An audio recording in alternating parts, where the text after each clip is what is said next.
నీవు భయపడక మాటలాడుము, మౌనముగా ఉండకుము. నేను నీకు తోడై ఉన్నాను.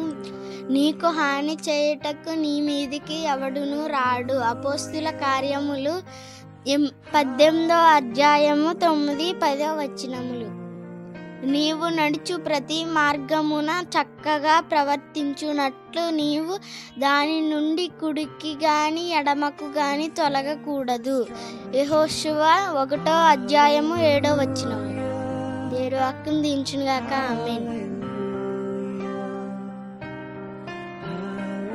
అతను భూమిని ఆకాశమును సృజించిన సర్వశక్తి గల దేవా, మీకే వందనాలు.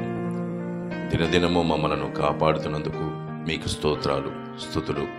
తండ్రి, ఎంతమంది అయితే ఈ వాక్యాన్ని వీక్షిస్తున్నారో వారి కుటుంబాలకు, వారికి ఆశీర్వాదం ఇవ్వండి. మా చుట్టూ ఉన్న వారిని, మాతో పని చేయుచున్న వారిని, మా అధికారులను, పోలీసు వారిని, టీచర్స్ను, డాక్టర్స్ను, కార్మికులను అందరినీ ప్రేమతో కాపాడండి. చిన్నపిల్లలను దీవించండి.